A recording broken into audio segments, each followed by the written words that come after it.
미국의 어느 숲속, 독가스라도 살포된 것 같이 어딘가 모르게 우주복 같은 모습의 완전 무장한 사람들. 그리고 이들이 사용하는 도구를 보니 뭔가 신성치가 않아 보입니다.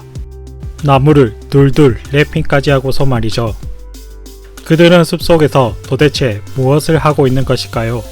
혹시 미군이 비밀리에 실험하는 극비 무기 실험일까요? 땡, 틀렸습니다. 정답은 말벌 퇴치였습니다.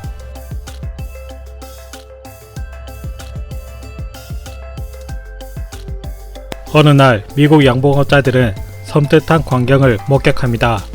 목이 떨어져 죽어있는 수백, 수천 마리의 꿀벌들. 난생 처음 본 광경에 미국 양봉업자들은 서둘러 사태를 파악하기 위해 범인을 찾기 시작합니다. 그 범인은 바로 한국에서 넘어온 장수말벌. 장수말벌이 얼마나 공포의 대상이냐면 일단 일반 꿀벌과 비교해서 체급 차이가 5배에서 6배 이상 차이가 납니다. 거기다 말벌은 꿀벌 침에 대한 면역력과 두꺼운 외피 때문에 꿀벌이 침으로 공격해도 말벌에는 데미지가 없다고 합니다.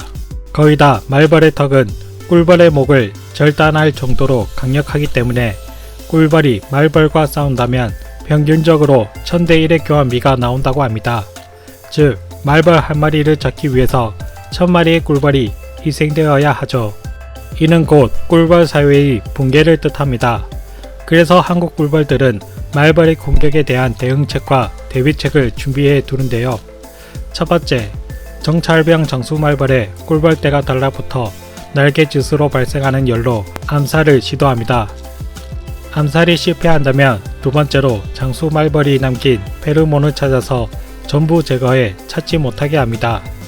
이것마저 실패하면 세 번째로 꿀을 수집하러 나간 모든 꿀벌들을 소집해서 방어 진영을 짭니다. 그리고 네 번째, 비상대기조가 위급 상황 시 여왕벌과 함께 피신을 하고 새로운 보금자리를 만들어 생존을 이어갑니다. 반면 미국의 꿀벌들은 이런 경험이 전무해서 한국 꿀벌 같은 대응을 전혀 할 줄 모른다고 합니다. 그래서 미국 꿀벌들이 한국에서 건너온 장수말벌에 속수무책으로 당하며 초토화를 당하게 되었죠. 워싱턴주 농업부의 곤충학자인 크리스 루니는 장수말벌 개체수를 최대한 빨리 통제해야 한다며 앞으로 몇 년 안에 못하면 통제 자체에 실패할 경우 꿀벌이 하던 꽃가루 바지도 사라져 농업에도 심각한 타격을 입게 된다며 한국에서 온 말벌에 대한 경계와 심각성을 경고했습니다.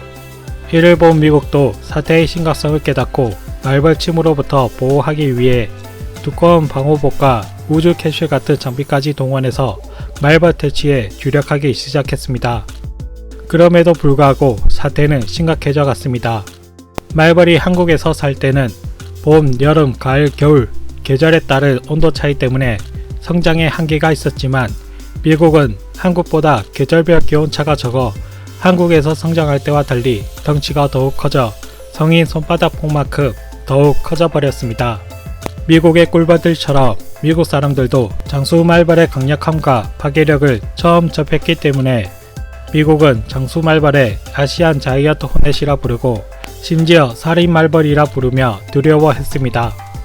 그래서 우주복 같은 방호복과 진공청소기까지 동원해서 말벌 소탕에 많은 에너지와 자원, 비용을 사용해야 했습니다.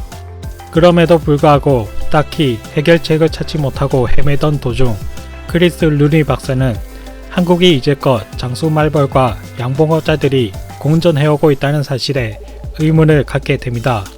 말벌 한 마리가 수천 마리의 꿀벌을 학살하는데 한국은 어떻게 양봉업을 할 수가 있는 것일까? 그래서 한국이 어떻게 대응하는지 들여다보기 시작했습니다. 그리고 충남도 농업기술원이 말벌 유인 트랩을 만들었다는 것을 알게 됩니다. 말벌 트랩은 물과 오래된 벌집을 1대1로 끓인 후 밀랍을 제거하고 벌집 용액 50%와 설탕물 20%, 막걸리 30%를 넣어 구멍이 뚫린 트랩에 넣어둡니다. 꿀벌은 알코올 성분 냄새를 싫어해서 트랩을 기피하는 반면 말벌은 알코올 성분 냄새를 좋아해서 트랩에 접근합니다. 간혹 달달한 냄새에 이끌려 트랩에 말벌과 함께 꿀벌도 갇히지만 꿀벌의 경우 크기가 작아 작은 구멍으로 쉽게 탈출이 가능한 반면 덩치가 큰 말벌은 그대로 트랩에 갇히게 됩니다. 물론 이렇게 특별한 트랩들이 꼭 필요한 것만은 아닙니다. 1리터짜리 생수 페트병만 있어도 훌륭한 트랩을 만들 수가 있습니다. 핵심은 막걸리가 들어간 트랩에 들어온 말벌이 빠져나가지 못하게 하는 것입니다. 루니 박사는 당장 막걸리와 오렌지 주스를 섞어 먹이를 만들어 페트병을 잘라 트랩을 완성했습니다. 그리고 서둘러 말벌이 활동하는 지역에 설치해두고 상황을 지켜보는데요. 시간이 지난 후 확인한 트랩에는 말벌이 한가득 일사해 있었습니다. 또한 트랩에 사용된 막걸리는 일회용으로 끝나는 게 아니라 벌레를 걸러내고 다시 재활용을 할 수가 있습니다. 최소한의 비용으로 장기간 이용할 수가 있죠. 값비싼 최첨단 장비를 이용하지 않고도 장수 말벌과 공존해오며 꿀을 생산해내던 대한민국의 오랜 지혜가 미국에서도 통한 것입니다. 이 방법은 말벌 퇴치뿐만이 아니라 친환경 유기농법에 활용이 가능합니다. 농작물을 갉아먹는 해충들도 이 트랩에 빠져 죽기 때문에 한국 농촌에서는 적극적으로 많이 사용하고 있습니다. 한국은 오랜 세월 농업을 해온 국가라 이런 농업 노하우가 상당히 높은 수준이라고 하는데요. 특히 토착 미생물을 활용한 자연농법은 해외에서 주목하고 있습니다.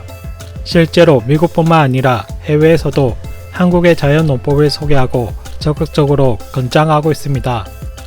아시아 생산성 본부인 APO는 아시아 저개발국의 친환경 농업 시스템으로 한국의 자연농업을 선정하고 지원하며 미국, 호주, 노르웨이 같은 농업 강국뿐만이 아니라 동남아, 아프리카 국가, 중앙아시아 등 개발도상국에도 자연농업 보급기지가 세워져 한국의 농법이 전파되고 있습니다.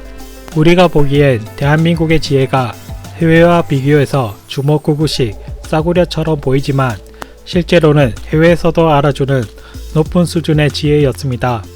현대농업에서 살충제, 제초제 같은 화학 제품의 사용은 필수 불가결인 상황인데요.